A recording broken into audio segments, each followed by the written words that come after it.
Hey Internet, Eric here. Tonight we got a request. Tonight's my movie thought is a request from Roger over at Channel Dawnstar.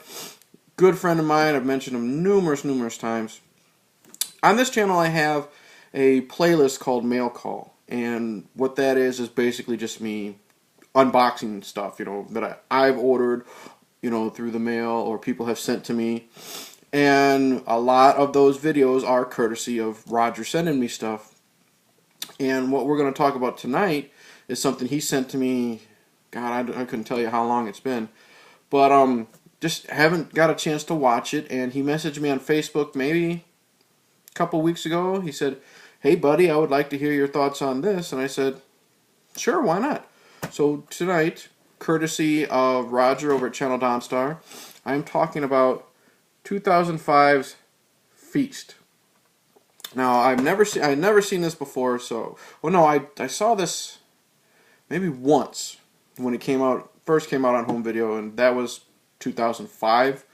So I remember jack shit about it. So basically, this is going to be a blind review. I don't remember anything, from that first viewing.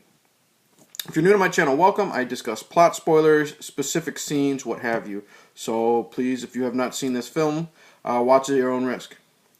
Okay, basic plot of Feast is we are at a bar in the middle of nowhere, in the desert, and we meet up with many characters. Some people I've never seen before, some characters played by Henry Rollins. Jason Mewes is there as himself.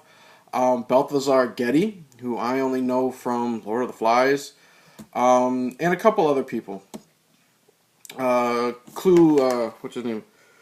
Gulager, who I only know from Nightmare on Elm Street 2, and this was actually directed by his son, John. And all these people are at a bar, and it's just another typical night. People drinking, shooting pool. Henry Rollins trying to score with a chick, and this man runs in. He's all bloody and shit, and either this man runs in or this woman runs in right away. And you find out that they're being attacked by these horrible, bloodthirsty, man-eating creatures. And the people band together and through the night and try to survive. That's the basic plot. Man, I fucking loved this movie. It was so much fun. I guess there was a show called Project Greenlight that Matt Damon and Ben Affleck were a part of. They actually executive produced this along with Wes Craven. Never saw it, but I had known of it. And, God, I don't know how much hands-on that they had with this, or Wes Craven, but I freaking loved this movie. It was so much fun. First off, I knew what I was getting into. I knew it was going to be fun because every time we meet a character, it freeze frames on them, and then we get like a little short bio on them. Like, it clicks on Gulager. And that's just how I'm going to say his last name. I don't know if it's Gulager, I don't know. And it just says name, bartender. It says, then it says some random info. And it's really cool. So I know it's going to be a little tongue-in-cheek. And speaking of that, with the guy's name being bartender, I love how everybody has just generic names. We have someone named Bartender. We have someone named Hero. We have some lady named Grandma. Henry Rollins, he is like this Tony Robbins motivational speaker. So he's called Coach. We have the waitress, the pretty waitress, and she's called Honey Pie. Fun stuff like that. So like I said, you already know what you're getting into. And the characters are all very likable, very memorable. Balthazar Getty plays Bozo, and he's just the asshole. He's the asshole that, he's there for himself and his little brother. Well, not little brother, but younger brother who's in a wheelchair. And he's doing whatever he can to look out for himself and his brother. He doesn't care about the other people. He wants to survive the night. But he's not so much of an asshole that you want him to die. You're just like, man, I hate this fucker, but I don't want him to die. And you got likable characters like Boss Man. He's the owner of the bar. He's like the tough guy. You got Bartender, Gulager. He's this badass, tough as nails, take no shit, old man, cowboy bartender that you just fucking love. Just everything he says is great. And then there's like Beer Man, who's there for comic relief. Poor Beer Man. The shit Beer Man goes through. He's either Beer Man or Beer Guy. I don't know. I'm just gonna call him Beer Man. The shit that man goes through, just the pain. Like there's a scene where they're fighting one of these creatures, and I don't know if they look basically the same in all these pictures. Here's a better picture with Feast 2, which I haven't seen yet, or Feast 1. They kind of look like maybe Venom, like the Marvel comic character with the teeth, or maybe like if you've ever seen Demon Knight, the Tales from the Crypt movie, when Billy Zane is having the demons first born out of the ground, when they got that little fetus type monster face, kind of like that. But there's a scene where Beer Man gets puked on, and let's just say the effects of the beer just put him through hell, and it's just, I feel so sorry for the dude. Spoilers, not a lot of people survive the night. Beer Man does not survive the night, but you know what? When he dies, it's a mercy killing, and you're finally like, damn, I like that guy, but thank God he's put out of his misery. But all the characters are great. I love Honey Pie. She's cute and quirky. There's just so many fun characters. Henry Rollins is fun in this movie because he's not Henry Rollins. He's not, oh, I'm Henry Rollins, I'm going to kick ass and take names and shit like this. No, he's a motivational speaker, and every time he tries to get the group to band together, he talks just like a motivational speaker. He uses his hands, and he tells everybody what they're going to do, and he speaks calmly and softly. We're going to go over here, and then what we're going to do, we're going to realize that is going to cause this to happen. So what we're going to do to compensate that is to do this, and do that, and do this. Great against his type acting from Henry Rollins, and he's fun.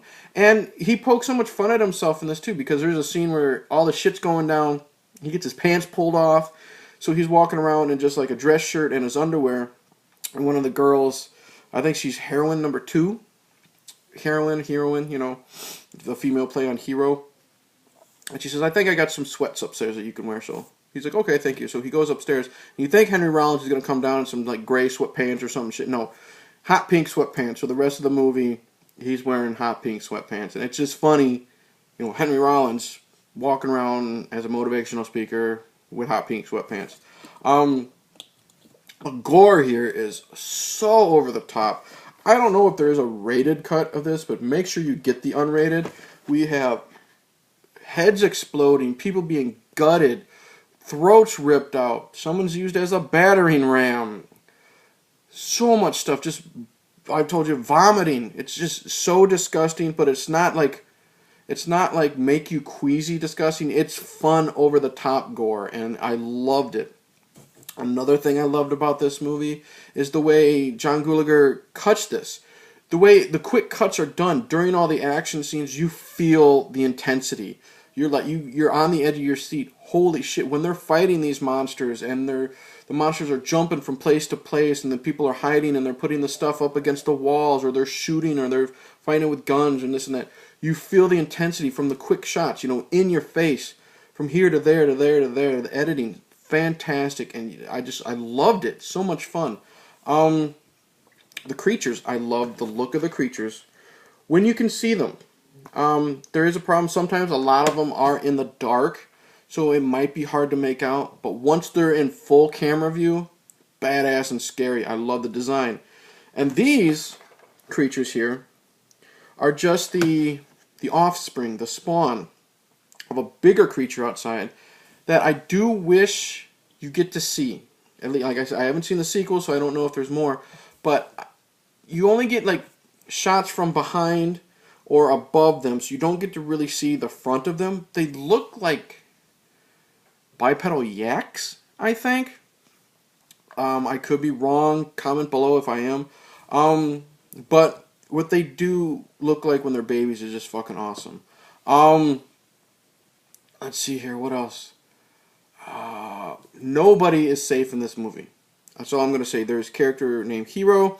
There's children. There's... nobody's safe. Nobody's safe.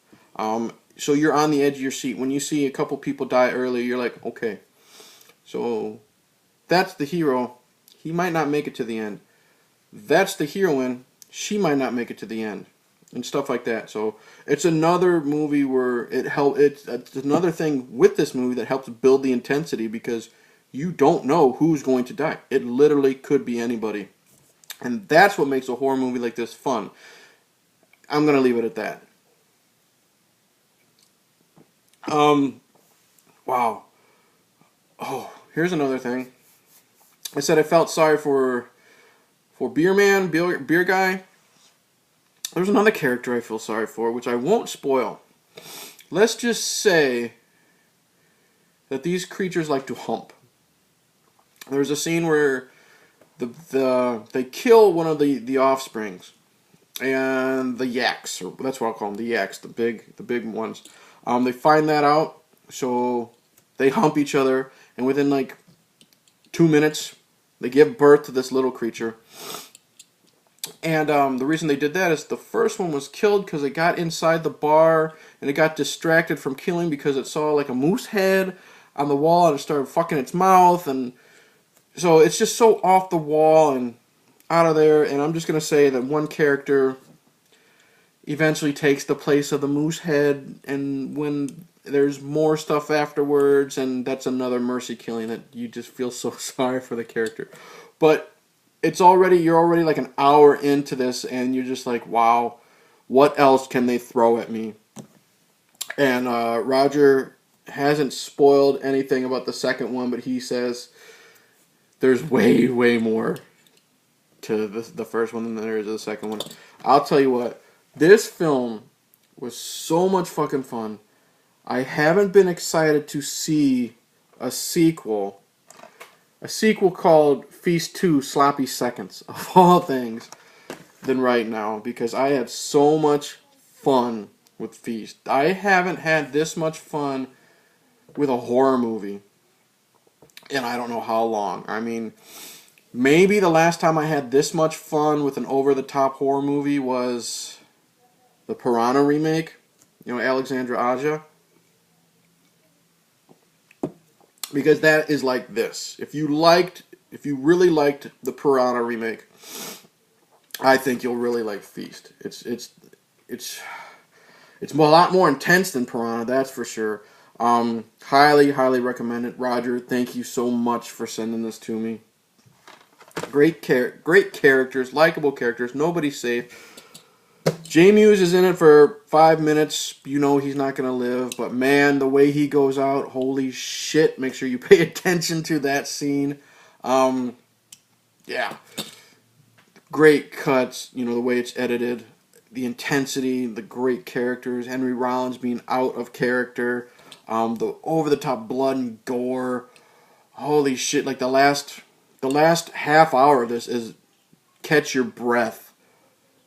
Non-stop intensity. My only gripe, and this is if I'm fucking nitpicking, is after the survivors survive, after they defeat the last monster, at least, in this one, in a fucking badass way. Holy shit. All I'm going to say is, it made my teeth hurt. There's an attempt at a joke as they're leaving the scene, and to me it just kind of fell flat. I would have wished they would have just driven away instead of this joke being used. But again, that's nitpicking. That's me really nitpicking. A lot of fucking fun with this movie. Highly, highly recommend Feast. Go see it. You could probably get this. I don't know how much it cost Roger to send this to me. I'm assuming under $12. Worth it just for the first one alone. And from what Roger says, I should watch these in succession because I guess they all take place within a day or so of each other. So I'm so excited to be going to have some sloppy seconds next. And then I'll have a happy finish. But the first one, wow, fantastic. So much fun. I think you'll have fun too. So thank you for watching. Please like and subscribe. Click the bell. Don't. Comment below. Don't. If you have seen Feast, tell me if I'm right. Tell me if I'm wrong. Or just tell me something. I don't care. But yes, highly, highly recommend Feast. Yeah, no, there's not really much on the back, but yeah, 2005. Loved it. So much fun. So in the end, I'll say cheers, and I'm the one here to save your ass.